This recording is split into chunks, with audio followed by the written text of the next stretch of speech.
Bonsoir, bonsoir tout le monde. Bonjour, si vous êtes sur le continent nord-américain, j'étais en train de donner toutes les petites informations sur mon chat Telegram à ma communauté des chutistes et puis je me suis dit que ça serait plus sympa de venir ici et de vous raconter ce qui est en train de se passer à Washington avec le procès de Rudy Giuliani. Donc vous le savez, Rudy Giuliani, vous le savez sûrement, en tout cas vous savez si vous suivez mon compte que Rudy Giuliani a été reconnu coupable de diffamation envers deux employés du bureau de vote de Fulton County, Ruby Freeman et Shay Moss, et il vient d'avoir, pendant ces 4 dernières journées, toute cette semaine, un procès pour déterminer le montant des dommages et intérêts et frais légaux que Rudy Giuliani devra payer. Les avocats ont demandé une amende de 24 millions par plaignante, donc 48 millions. Le jury, c'est un jury populaire de huit citoyens qui ont été choisis lundi, a la possibilité de suivre la demande de l'avocat, de demander plus, de donner plus et de donner moins aussi. Les délibérations ont commencé hier. Attendez, c'est en train de se passer en même temps. Ouais, les délibérations ont commencé hier. Elles se sont poursuivies toute une partie de la journée. Est-ce que cela veut dire que ça a été une décision compliquée? C'est à suivre, on verra. Et est-ce que le délai aussi a été lié du fait que la magistrate qui est en charge du dossier, la juge Howell, avait une autre affaire aujourd'hui qui était l'affaire d'un supporter de Trump qui avait participé à l'attaque contre le Capitole le 6 janvier, donc 6 janvier 2021, est-ce qu'elle a été occupée par rapport à ça? Évidemment, on va surveiller la somme. Ça y est, Sheamus et Ruby Freeman viennent d'arriver. Ce sont les deux dernières personnes qui viennent de rentrer dans la salle. Ce sont les deux plaignantes, la mère et la fille, dont la vie a été broyée par les déclarations de Rudy Giuliani. On a fait 2 émissions, dont une dernière hier sur la chute pour raconter tout ça en détail. Rudy Giuliani est installé. Il était rentré quelques minutes avant. Le, euh, le responsable de la salle a annoncé que le jury avait réussi à trouver un verdict. Donc on va avoir un chiffre. Les portes de la salle vont se fermer pendant quelques minutes. C'est un procès fédéral, donc il n'y a pas de caméra. Les téléphones ne sont pas autorisés dans la salle, mais à côté de la salle, il y a une salle. Il y a une salle réservée à la presse qui a un feed vidéo privé qui leur permet de suivre tout ça. J'ai un contact dans cette salle-là, donc on attend ces informations. À un moment où je vous parle, on vit ça, on vit ça donc en direct. Euh, donc voilà, il y a Fabien qui dit, savez-vous si ces assurances responsabilités obligatoires peuvent couvrir des réclamations aussi importantes? Non, alors ça c'est une des questions, c'est qu'il n'y a pas d'assurances qui vont reconnaître ces problèmes de diffamation. C'est pareil, une des questions que l'on pose souvent, c'est mais qu'est-ce qui se passe s'il se met en faillite? Et là aussi on se retrouve dans un cas particulier, c'est que la règle de droit à la faillite aux États-Unis, on a le droit de se mettre en faillite personnelle, couvre les frais légaux, hein, donc les amendes de tribunaux normalement, mais pas dans le cas de procès en diffamation. C'est le cas, ce qui a été aussi le cas de Alex Jones qui a essayé de faire appel. Il a été débouté de son appel il y a 2 jours. La magistrate vient de rentrer, on me dit.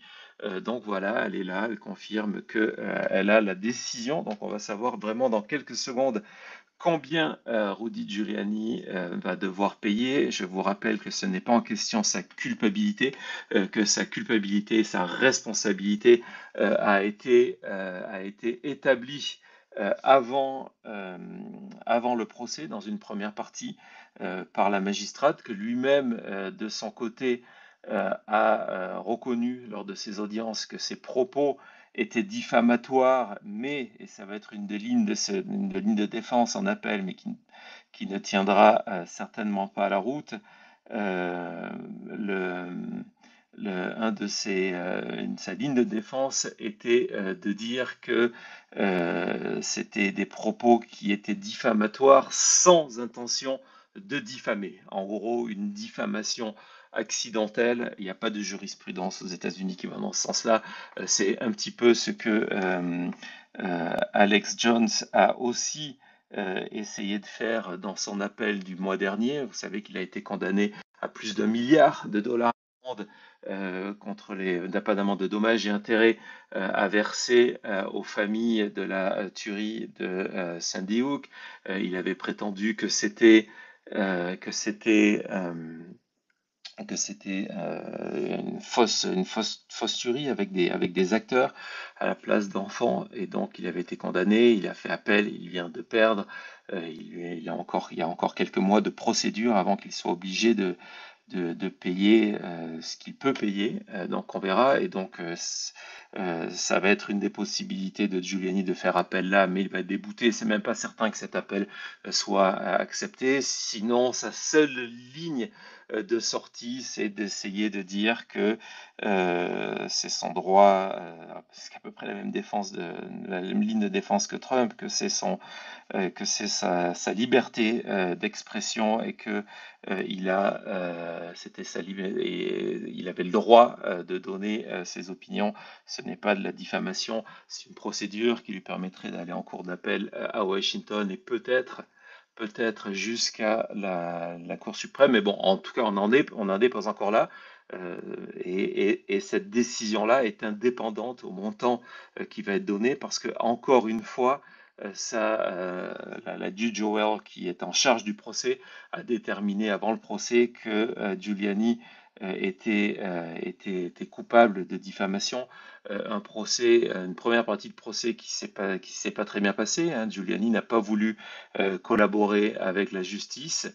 Il a même refusé de donner des documents financiers qui auraient permis d'établir c'était quoi sa,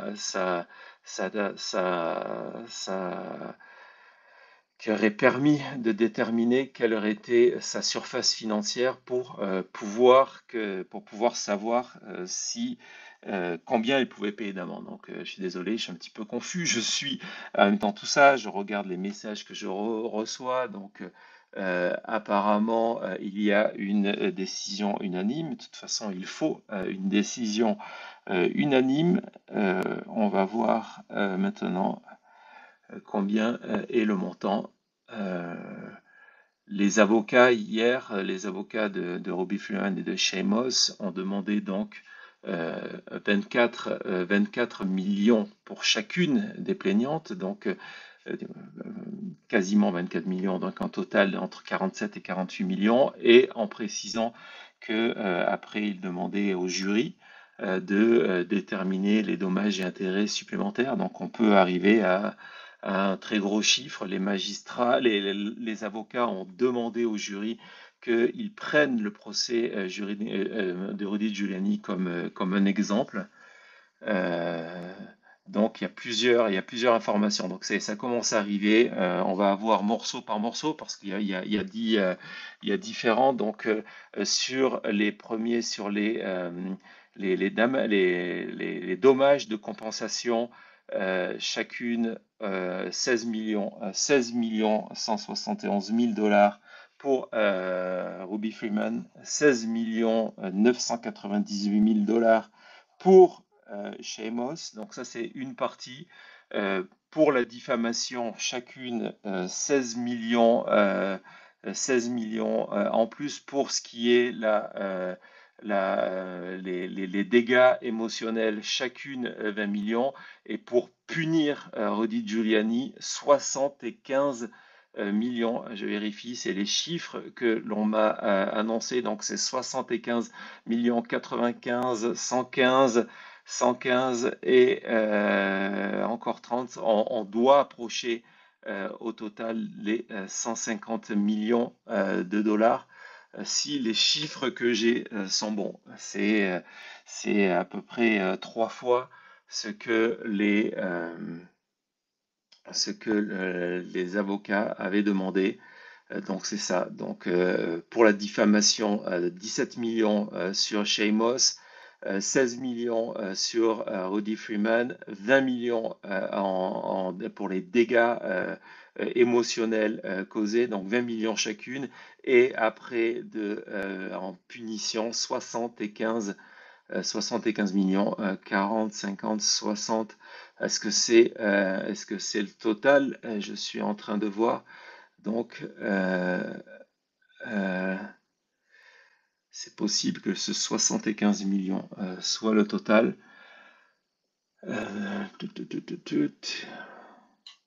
Non, c'est bien ça. C'est le premier chiffre de données. Donc voilà, c'est 148 millions au total que Rudy Giuliani vient d'écoper.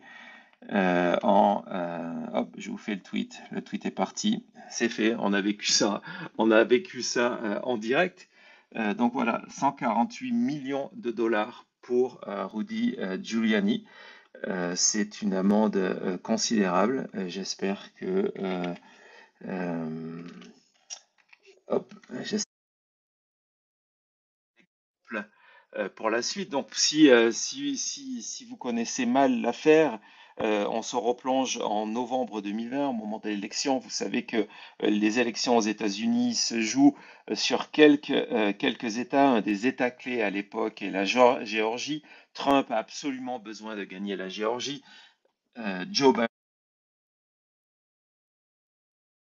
à peu près 12 000 voix, 12 000 voix, et à partir de là, la machine Trump se met en place pour essayer de prouver qu'il y a eu des malversations, il y a eu de la fraude en Géorgie, et début décembre, le 3 décembre, Rudy Giuliani publie un tweet accusant deux employés du bureau de Fulton County. Fulton County, c'est la banlieue noire d'Atlanta, d'avoir triché, d'avoir entré de manière illégale des, euh, des, euh, des voix en faveur de Joe Biden. Ces deux personnes sont Rudy Freeman, une grand-mère de 62 ans, et sa fille, Seamus. Rudy Freeman est une bénévole.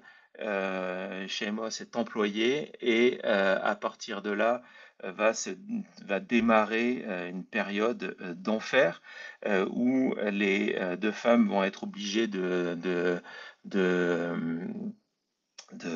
quitter leur domicile en catastrophe sous l'afflux de menaces physiques, email, euh, communication téléphonique. Elles vont être obligées de changer de vie, de vivre dans le risque de se faire attaquer en permanence, n'importe quand, par des fans de Donald Trump, par des membres de la communauté MAGA. Et tout ça va cumuler le 4 décembre, le 4 janvier, excusez-moi, le 4 janvier, lorsque Trump, vous vous souvenez de cet appel, lorsqu'il demande qu'on lui trouve les 11 000, quasiment les 12 000 voix qui lui manquent, les 11 800 et quelques voix qui lui manquent, il va dans cet appel-là, encore une fois, accuser Robbie Freeman d'être responsable de tout ça. Évidemment, il y a eu des tas d'enquêtes, il y a eu des recomptes, il y a eu des tas d'enquêtes.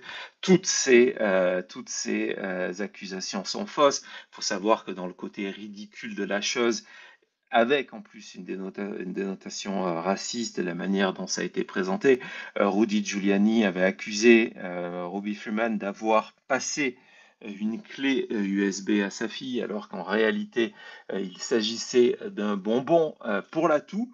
Et donc voilà. Et donc elles se sont retournées contre lui, contre différents médias américains qui ont utilisé, qui ont sont transformés non seulement en chambre d'écho des propos de Rudy Giuliani, comme Trump l'a fait d'ailleurs sur son Twitter, mais en plus de ça, ont amplifié tout ça. Et donc, elles ont attaqué devant les tribunaux. La première étape avait été gagnée c'est durant l'été, lorsque la juge avait déclaré Giuliani responsable de diffamation. Et donc là, le jury populaire, hein, parce qu'on va beaucoup parler, hein, Giuliani a tenté la même stratégie que Trump. Il a même essayé de relier les avocats de Ruby Freeman et Seamus à Hunter Biden. Donc, on va parler de règlement de comptes politiques, de décisions télécommandées par Joe Biden.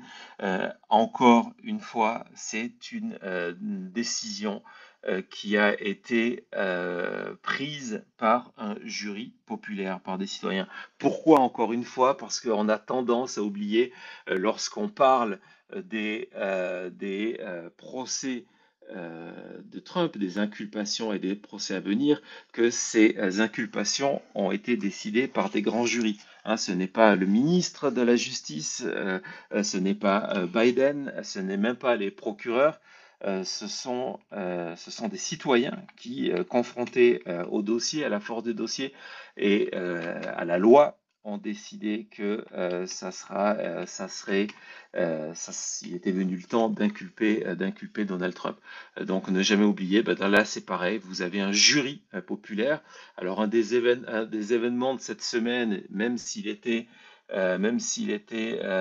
n'était pas une grande surprise, c'est que Rudy Giuliani devait venir témoigner sous serment jeudi et qu'il n'est pas venu le faire.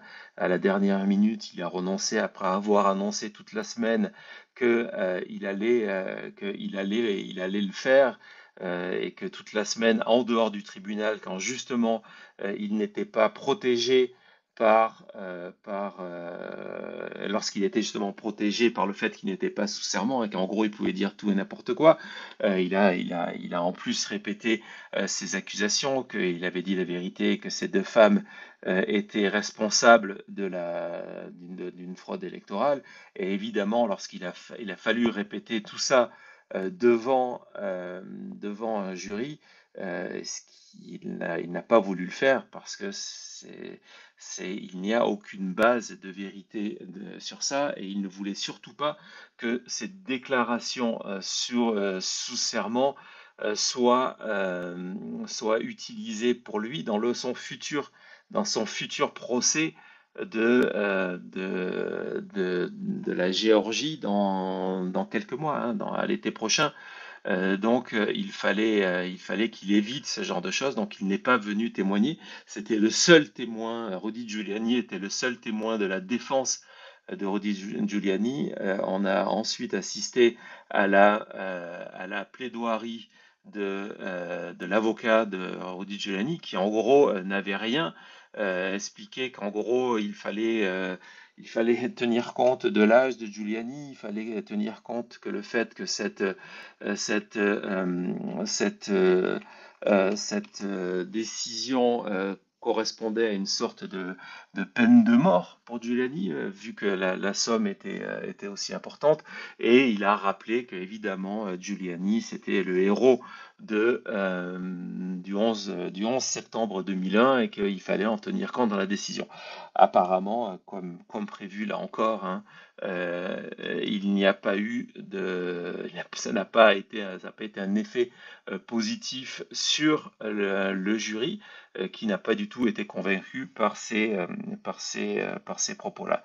Donc, pour celles et ceux qui arrivent, donc il va être condamné pour un total de 148 millions de dollars. Les avocats de Seamus et de Ruby Freeman avaient demandé une valeur d'exemple dans ces procès en diffamation. Les procès en diffamation sont rares aux États-Unis. Hein, c'est un processus qui est compliqué. Donc, c'est là que vous voyez aussi l'importance de ce qui vient de se passer. Donc, c'est un processus qui est assez rare. Et les avocats avaient demandé que ça serve d'exemple pour éviter que ce genre de situation se reproduise. On sait que les élections de 2024 vont être sous, sous une énorme tension. Trump a déjà commencé dans ses derniers discours à demander à ses supporters d'aller surveiller les votes. On sait ce que ça veut dire.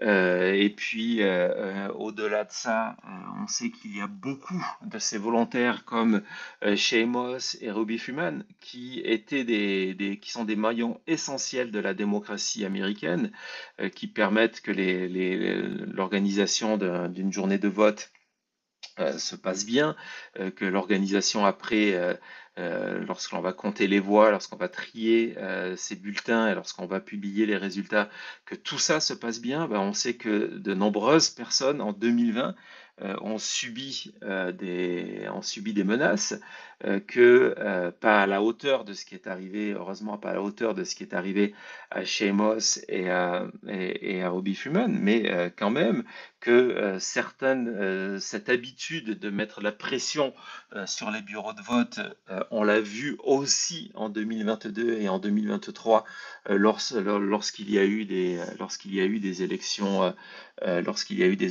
spéciales.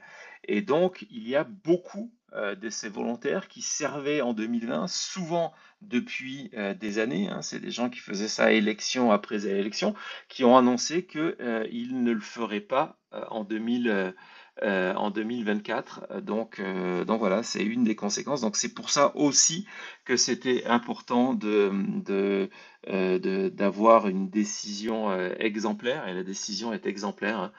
148 millions, les avocats avaient demandé un minimum de 47, c'est 100 millions, c'est 100 millions de plus. L'horizon de Rudy Giuliani, si on veut faire un bilan là-dessus, l'horizon de Rudy Giuliani, il est complètement bouché. Là, on vient d'assister à ce qui va être sa chute financière. Ça c'est évident, mais au-delà de ça, à l'horizon pour lui, c'est le procès en, euh, en Géorgie où où il est poursuivi dans le cadre du Georgia RICO Act. Le RICO Act, c'est une loi qui a été créée pour faire tomber les parrains de la mafia et qui est extrêmement sévère. Donc en Géorgie, s'il est condamné à de la peine de prison et il risque une peine de prison, c'est une peine de prison de au minimum 5 ans de prison. Et ce qui est intéressant, c'est que il est poursuivi dans le cadre, donc c'est un des causes inculpées à côté de Trump, et dans le cadre de ces poursuites, il est aussi poursuivi pour ce qu'il a fait subir à Seamus et Ruby Freeman, qui seront des témoins du procès. Donc, ce qui veut dire que là, il a été condamné au civil, hein, 148, je le répète, 148 millions de dollars, mais il y a de fortes chances qu'il se retrouve condamné au pénal pour les mêmes choses à partir du mois normalement, d'août prochain. Alors, si tous ces procès, j'en profite là, si tous ces procès vous intéressent, parce qu'il y a beaucoup d'autres choses, il y a le procès Trump à New York qui vient de se conclure. On devra avoir une décision d'ici la fin du mois de janvier et ça correspondrait à la chute financière de Trump avec la possibilité que la Trump Org se retrouve sur liquidation judiciaire. Il y a un procès qui arrive à New York pour diffamation à son tour après avoir été accusé d'avoir violé digitalement E. Jean Carroll, une journaliste. Donc, Trump a été condamné une première fois et il vient d'être, il a le soir même le soir même de décision du jury, il est passé sur CNN et il a réattaqué en utilisant les mêmes propos. Donc il y a une nouvelle demande en procès, une nouvelle demande en diffamation qui a été reçue par un juge, et ce procès-là doit aussi débuter mi-janvier. Et puis il y a tous ces procès qui sont actuellement en cours, qu'il essaye de faire retarder à Washington, en Floride. Donc il y a tout ça. Il y a aussi la démarche qui est toujours en cours au niveau du Colorado et qui montera jusqu'à la Cour suprême pour essayer de le disqualifier dans le cadre de la section 3 du 14e amendement pour avoir incité à une insurrection qui est aussi en cours et qui devrait bouger dans les jours prochains. Tout ça, vous le fais suivre en plus de la campagne électorale américaine sur mon compte, mais surtout sur ma chaîne YouTube, La Chute. Donc, si vous nous suivez pas, bah, c'est le moment de vous inscrire. On a fait une émission hier spéciale sur le procès où je vous racontais, j'ai suivi toute la semaine le procès de Giuliani, donc je vous racontais ce qui s'est passé lors des débats. Et puis demain, on aura aussi vers 20h, 20h ou 21h, notre émission hebdomadaire. Donc je vous invite à vous abonner à ma chaîne YouTube dont je publierai le lien en dessous de ce tweet. Donc voilà, je ne sais pas si vous avez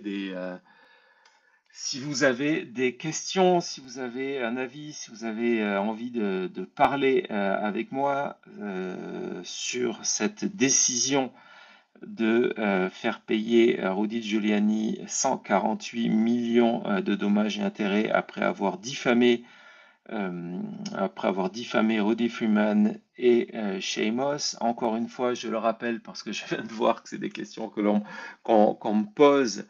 Même si Rudy Giuliani se met en faillite personnelle, il ne peut pas utiliser la loi de protection des faillites pour échapper à des peines liées à de la diffamation. Hein. C'est un des cas particuliers où on ne peut pas. Je vais donner la parole à Nathalie qui souhaite venir intervenir. Qui souhaite intervenir, excusez-moi. Voilà, c'est à toi. Tu peux parler. Ah, bah c'est vrai, il y a eu comme un vide là. Oui, bonjour William, bonjour à tous. Moi j'avais une question. Est-ce que cette somme va vraiment être payée un jour ou il va y avoir plein de recours qui vont faire que finalement il va jamais payer quoi? Non, les recours sont limités. Il a quelques recours. Il a quelques recours possibles. Il y en a deux tout de suite auxquels je pense.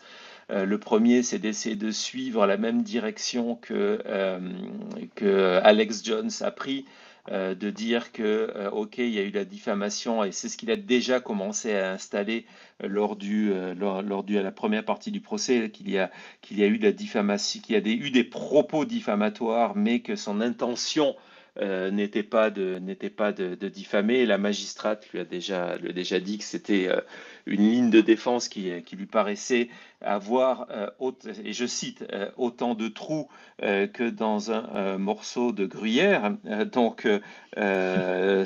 Et puis on a vu il y a maintenant une espèce de jurisprudence parce que, comment il s'appelle, Alex Jones a tenté exactement la même chose. Alex Jones qui a été condamné à 1 milliard d'amende dans le cadre de ces mensonges sur la tuerie de Sandy Hook, et ça a été rejeté par les tribunaux parce que la loi américaine est extrêmement claire de protection de protection des faillites. C'est qu'on ne peut pas on doit payer ces dommages et intérêts pour diffamation. Donc ça, c'est sa première. Il va tenter sûrement ça. C'est une procédure que si elle est acceptée, les magistrats ne sont pas obligés de prendre une plainte et de la traiter. Ils peuvent déclarer déjà qu'elle n'a pas de raison d'être parce qu'elle est soit frivole, elle n'a pas de sens, soit parce que c'est une question qui a déjà été tranchée par les tribunaux. Donc ça, c'est sa première. Et sa deuxième, et on sait qu'elle est en cours déjà. Elle n'est pas sur le montant, mais elle est sur le fait qu'il va prétendre que c'est une attaque à sa liberté d'expression, hein, le fameux premier amendement de la Mhm. Constitution, ce qui lui permettrait d'aller en cour d'appel et peut-être à la Cour suprême, si encore une fois la Cour suprême accepterait de prendre ce cas-là. Et c'est une procédure qui pourrait durer entre 6 et 9 mois, peut-être peut-être un an au total. Mais donc voilà, et puis à partir de là, oui, il va être obligé de payer parce que il y a toute une procédure qui va se mettre en place pour demander une saisie de ses biens. Donc ça va pas se passer demain. Elles vont pas toucher un chèque aujourd'hui, mais il va y avoir une procédure qui est en cours. Ce qui est intéressant en plus de savoir, c'est que euh, il y a à la fois cette image de dire voilà, Rudy Giuliani est complètement fauché, il fait des vidéos sur YouTube et il fait des vidéos sur Cameo.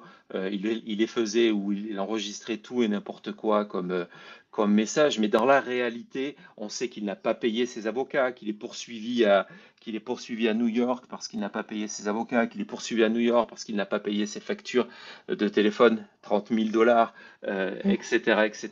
On sait que il a une maison en Floride où cela fait 2 ans qu'il ne paye plus ses impôts dessus. Donc ça, c'est une réalité, mais dans l'ordre des choses, personne sait l'état de la fortune de Rudy Giuliani. Il faut savoir que ça a été un avocat qui a eu un cabinet de consulting qui a extrêmement bien fonctionné à partir de 2008, lorsqu'il a abandonné pour un moment sa carrière politique après n'avoir pas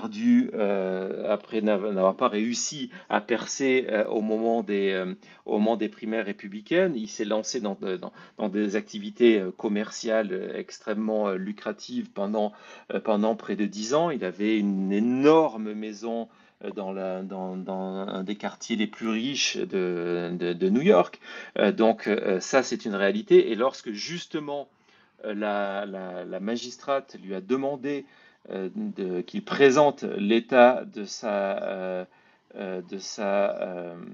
son patrimoine pour justement déterminer quelle était la peine les dommages et intérêts qu'on pouvait demander. S'il avait prouvé qu'il n'avait que 5 millions en banque, par exemple, jamais il y aurait eu ces 148 millions. Mais comme il a refusé de donner ces documents qui auraient permis avec certitude de savoir l'étendue de la fortune de Giuliani ou l'absence de fortune de Giuliani. Il n'a pas voulu donner ces documents-là. La magistrate, au début du procès, a précisé aux membres des jurys que lorsque un accusé refuse de donner ces documents-là, c'est qu'il veut cacher une partie de sa fortune et que donc il fallait considérer qu'il avait une somme d'argent infinie, même si ce n'est pas le cas, mais il fallait comme ça. Et donc c'est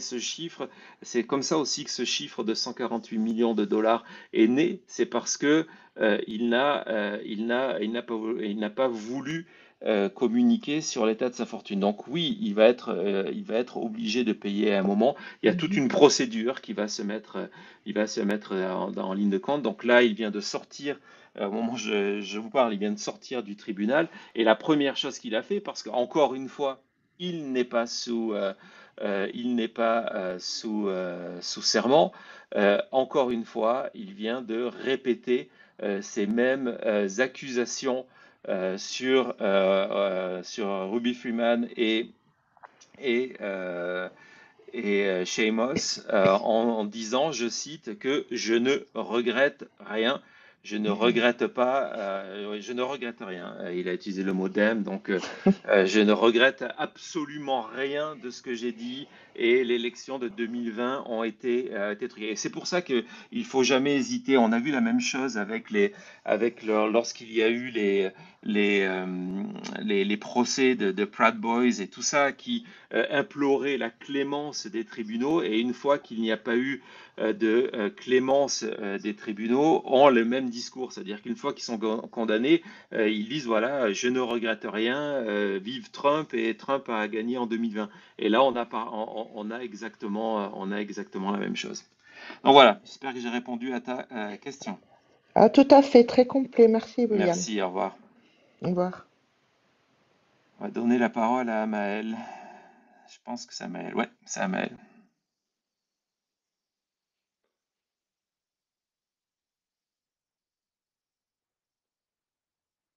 Maël, c'est à toi.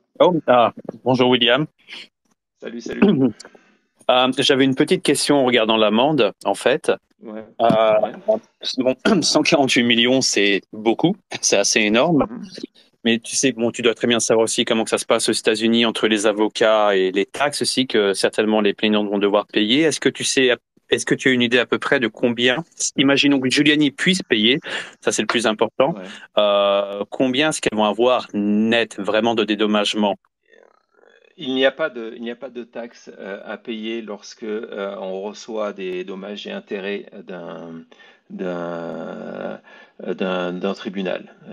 C'est le même cas, par exemple, si tu as un accident de voiture et que l'assurance de la personne qui t'est rentrée dedans parce qu'elle est en tort te verse de l'argent, il y a pas de taxe à payer à ce niveau-là. Donc, pour elles, si un jour elles sont payées la totalité de cet argent-là, ben, elles ne devraient pas payer d'impôt dessus.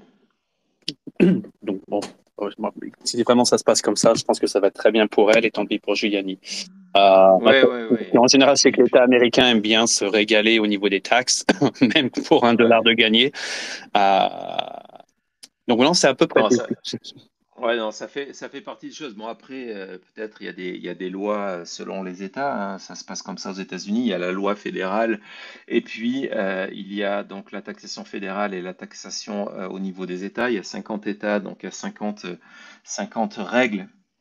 50 règles différentes, mais généralement sur des dommages et intérêts. Et en plus de diffamation, à mon avis, c'est net d'impôts. Donc voilà. Mais bon, de toute façon, comme je l'ai dit, elles ne vont pas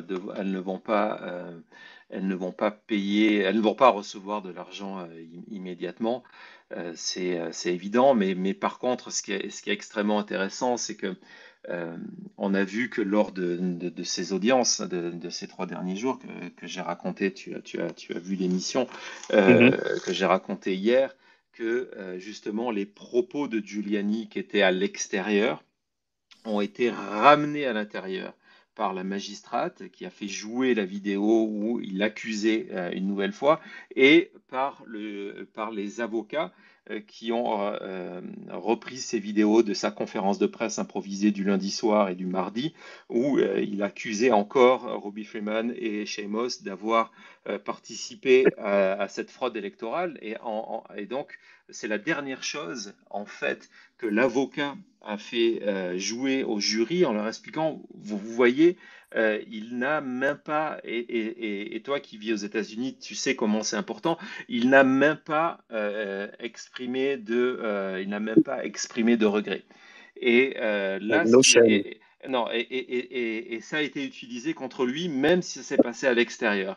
Et là, ce qui est complètement fou, c'est que la première chose qu'il dit en sortant, c'est qu'il ne regrette absolument rien.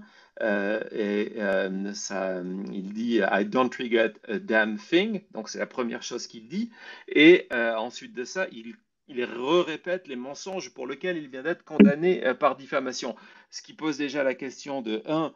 Peut-être comme dans le cas de Trump avec Jean Carroll, il y a peut-être un deuxième, elles vont pouvoir poser un deuxième procès, hein, une deuxième fois, en disant voilà, il nous a diffamés à nouveau. C'est ce qui vient de se passer pour Trump, et Trump va être rejugé. Il avait déjà une amende de 5 millions de dollars à payer on demande 5 millions de dollars de plus. Donc, il y a cette dimension-là. Et au-delà de ça, par rapport à ces demandes d'appel, c'est clair que ce sont des éléments qui vont être jugés qui vont être placés devant une cour d'appel en disant, mais voilà, ça n'a pas servi de leçon. Et voilà, donc il vient de compliquer son cas. La seule bonne chose, si on se place du côté de Rudy Giuliani, sa seule décision sensée a été de refuser de témoigner sous serment, parce que ses propos sous serment auraient pu être utilisés pour le faire condamner en Géorgie. Donc il a évité ça, mais encore une fois, on voit que ces personnes-là comprennent complètement, comme Trump lorsqu'il est à New York ou comme Trump dans toutes ses autres affaires, comprennent complètement qu'il y a une différence entre dire une chose devant un tribunal de dire que de le dire devant des journalistes. Donc voilà quoi, on est dans ce schéma-là qu'il va falloir garder en tête toute l'année 2024 à mesure que les procès de Trump vont se multiplier. Et ça va être très excitant. C'est sûr on ne va pas s'ennuyer. On va pas s'ennuyer du Il y aura tout. plein d'éditions spéciales de la chute. Ah, comme d'habitude, je ferai de mon mieux pour être présent. Ah, D'accord. en tout cas, bah écoute, merci beaucoup, William. Je laisse Ben, la je t'en prie. parole à un autre auditeur. Ok. Merci. Bye bye. Bye. Donc, je suis en train de voir, il y a Ruby Freeman qui vient aussi de parler devant le tribunal en décisant que, euh, en expliquant que il n'y a rien, il n'y a aucun argent qui pourra, et c'est ce qui avait été d'ailleurs déterminé par les experts qui étaient sur place, il y a aucune somme d'argent qui leur permettra qui leur permettra d'oublier et d'effacer ce qui s'est déroulé dans leur vie. Et encore une fois, je vous invite à aller écouter l'émission de demain où j'ai raconté, entre autres, les conséquences sur leur vie, les menaces qu'elles ont reçues. Et que donc, elle a dit qu'elle ne pourra jamais retourner dans la rue, hein. C'est des gens qui, toujours aujourd'hui, sont menacés. Donc, elle est obligée de vivre jusqu'à la fin de sa vie avec la possibilité qu'un pro-Trump vienne l'assassiner un jour, vienne la pendre, vienne la lyncher, parce qu'il y avait cette dimension-là en plus. Et puis elle a conclu en expliquant que c'était que le début de sa mission et qu'elle devait maintenant, qu'il y avait d'autres personnes à attaquer. Donc évidemment, parmi les autres personnes à attaquer, il y a ces médias qui se sont transformés en chambre d'écho et qui ont répété tout ça. Et puis va se poser la question à un moment, une fois qu'on sera fixé sur de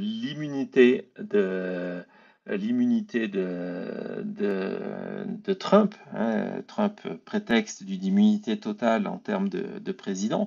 Une fois que cette question sera tranchée très rapidement, à mon avis, dans les prochaines semaines par la Cour suprême, se posera la question parce que Trump, évidemment, a été un des principaux coupables de ces actes de diffamation. Il a non seulement remis en avant les propos de Rudy Giuliani, il les a pris à son compte sur son compte Twitter, à l'époque il était sur Twitter, et puis il a même utilisé tout ça contre Robbie Freeman lorsqu'il a appelé le 4 janvier ou le 2 janvier, je ne me rappelle plus, désolé, Brad Ratzenberger qui était en charge du bureau, qui était en charge des élections en Géorgie pour lui demander qu'il lui trouve les 11 870 voix qui lui manquaient et en utilisant l'exemple de Ruby Freeman en disant mais pourquoi vous n'avez pas encore attrapé Ruby Freeman voilà, donc peut-être qu'à travers ça, à terme, dans quelques mois, on verra que Ruby Freeman et Sheamus se retournent contre Trump. C'est du domaine du possible. Et bon, encore une fois, encore une fois, tout ce que touche Trump, hein, ce que je vous ai dit plusieurs fois, meurt. Et la chute de Rudy Giuliani, samedi dernier, on a fait une émission vraiment, je pense assez exceptionnelle sur la chute de Rudy Giuliani, que je vous invite à aller voir. Pour rappel, après le 11 septembre 2001, 76% des Américains avaient une bonne opinion de Rudy Giuliani. Au moment de son inculpation cet été en Géorgie, il n'y avait plus que 16% des Américains qui avaient une opinion favorable de Rudy Giuliani, hein, une chute de 60 points. C'est jamais vu, ça n'existe pas. Il n'y a pas de comparaison. Et ce que je disais hier dans ma rétrospective du procès, c'est que si les Américains avaient pu assister à ce procès, si les Américains avaient entendu le contenu des messages qui ont été envoyés à Robbie Freeman et à Seamus, c'est pas 16% des Américains qui auraient une opinion favorable de Rudy Giuliani, mais c'est moins. Et donc voilà, aujourd'hui, le seul espoir de Trump, et je ne peux même pas vous dire vraiment pourquoi, c'est d'espérer que Donald Trump retourne à la Maison-Blanche en 2025, donc le 20 janvier 2025, pour qu'il lui offre une manière de se protéger. Je ne sais même pas encore laquelle, parce que hein, on n'est pas dans des cas, c'est pas un cas fédéral ici. Ce qui est en Géorgie, ce n'est pas un cas fédéral. Ça veut dire que le président ne peut pas gracier quelqu'un, le président ne peut pas décider d'annuler une peine au civil pour diffamation. Donc voilà, l'horizon de Rudy Giuliani est complètement sombre. C'est une fin d'existence difficile pour quelqu'un, hein, je vous le rappelle, qui en 2008, lorsqu'il s'est présenté à l'investiture républicaine, était le favori républicain pour concourir contre Obama. L'élection aurait dû être Obama-Giuliani. Il a été en tête dans les sondages pendant peut-être 6 à 9 mois. Et pour différentes raisons que j'ai expliquées dans l'émission de samedi, sa candidature s'est effondrée. Biden a une part de responsabilité de la chute politique de Giuliani en 2008 en l'ayant complètement détruit lors d'un débat. Et à partir de là, Giuliani a commencé à développer une haine extrêmement forte sur Biden et tout ce qui s'est passé depuis 2018 qui était l'impeachment, c'est le premier impeachment de Trump pour son appel, sa pression exercée sur le président ukrainien, son chantage de devoir trouver des informations sur Hunter Biden et Joe Biden, ces fausses histoires de corruption. Tout ça est arrivé de la part de Giuliani. C'est Giuliani qui est à l'origine de toutes ces histoires. Donc voilà, ça l'a suivi. Je vous invite encore une fois à aller voir l'émission. Elle est sur YouTube, La chute de Rudy Giuliani. Elle est disponible gratuitement sur la chute. Je vais donner la parole à Thierry.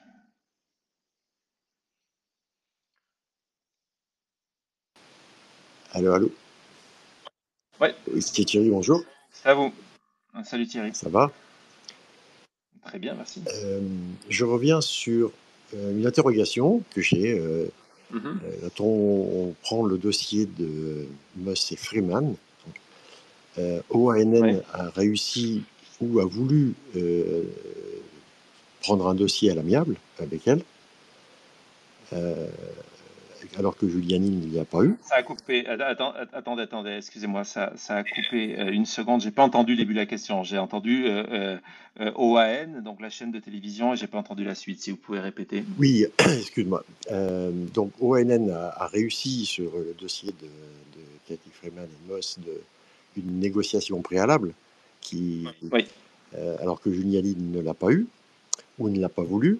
Il ne l'a pas voulu. Si je fais un parallèle sur le RICO Act, Géorgie, Chesebro, Sidney Powell, et j'en passe, ont eu eux aussi des capacités à être entendus en plea deal, alors que Giuliani n'a pas ou n'a pas voulu. C'est sa volonté ou c'est la volonté juridique de ne pas lui donner une tribune de rédemption? Ouais, sur le procès, effectivement, c'est bien de le rappeler, c'est que la première plainte de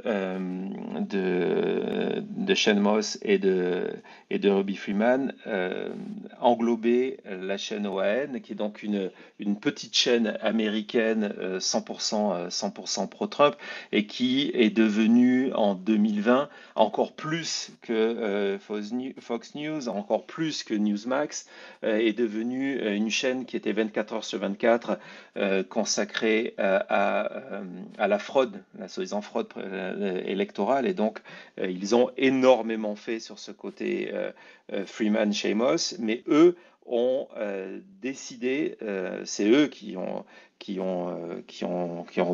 voulu un arrangement à l'amiable parce qu'ils ne voulaient pas passer par ce qu'on appelle l'étape de discovery. L'étape de discovery, on l'a vu aussi avec Dominion et Fox News, c'est quand on est obligé sur requête de la justice, de ouvrir ses livres, ses téléphones, ses communications, etc., etc. Et ils ne voulaient pas que tout ça devienne public, donc ils ont préféré payer.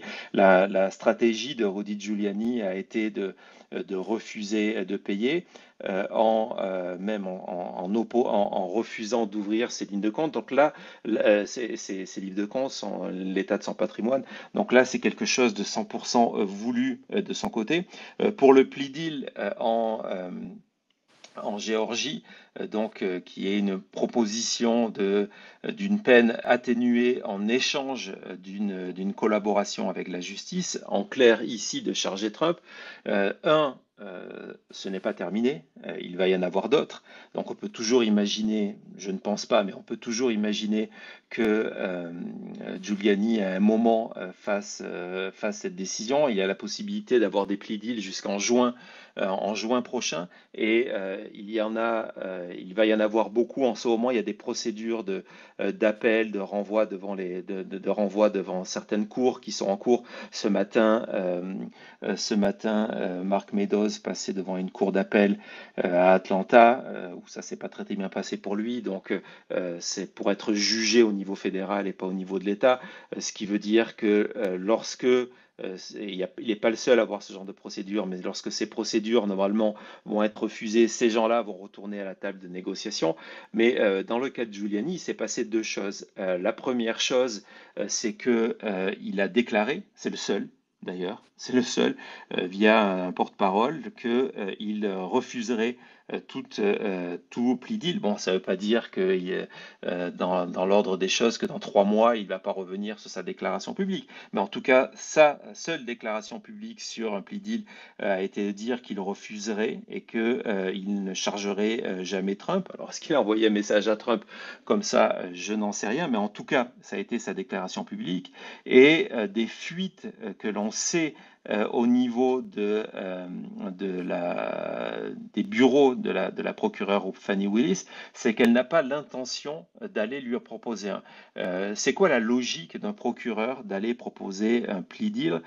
C'est surtout dans le cadre du RICO Act, uniquement dans le cadre du RICO Act, c'est d'avoir des éléments en plus. Et lorsque un procureur estime que sur la partie du dossier qui concerne Rudy Giuliani, elle a suffisamment d'éléments, que le témoignage de Rudy Giuliani ne lui apportera rien de plus, et que par contre, elle peut l'envoyer en prison parce qu'elle a dit qu'elle allait demander des peines de prison pour les responsables jugés coupables de tout ça.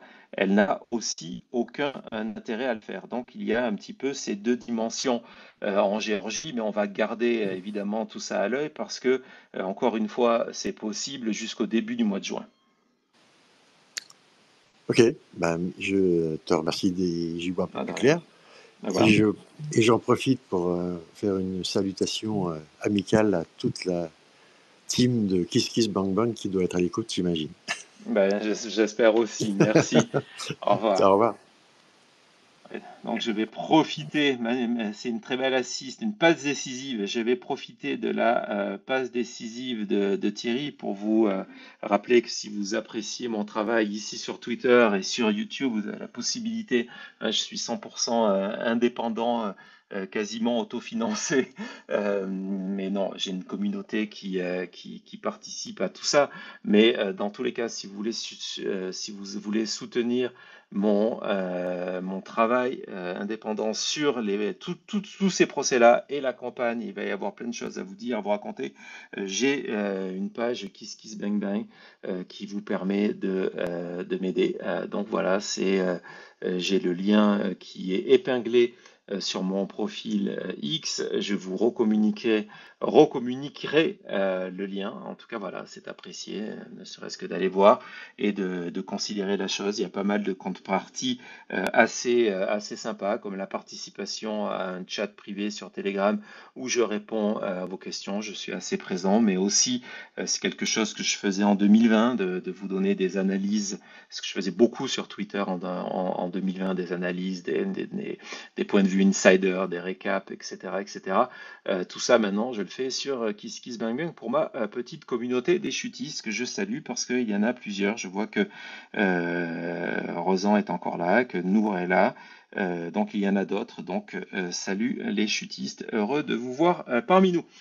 Donc voilà, je le rappelle, si plus personne veut intervenir, c'est votre chance. Sinon, je vous rappelle la nouvelle du jour. Rudy Giuliani vient d'être condamné à 148 millions de dommages et intérêts pour avoir diffamé Ruby Freeman et Seamus, qui sont deux personnes qui travaillaient au bureau de vote de Fulton County en 2020. À sa sortie de tribunal, Rudy Giuliani a dit qu'il ne regrettait rien. Et donc voilà, c'est une nouvelle qui est importante, qu'il faudra garder en tête au-delà du côté financier, au-delà de la question si un jour elles vont toucher la totalité de cet argent, une partie de cet argent ou rien du tout de cet argent. Au-delà de ces questions-là, c'est un très très mauvais présage pour Giuliani, qui est poursuivi au pénal en Géorgie pour des accusations similaires. Donc là, il vient d'être condamné. Rappelons-le, il faut le dire, il ne faut jamais cesser de le dire, il a été condamné à l'unanimité par un jury populaire. D'accord? Donc voilà, c'était notre édition spéciale en direct. Je vous invite à me rejoindre demain sur YouTube, sur La Chute, vous abonner à la chaîne, allez jeter un coup d'œil sur ma page Kiss Kiss Bang Bang. C'était très sympa de se retrouver de manière improvisée. On a vécu un tout petit moment d'histoire ensemble. À très vite, merci, au revoir.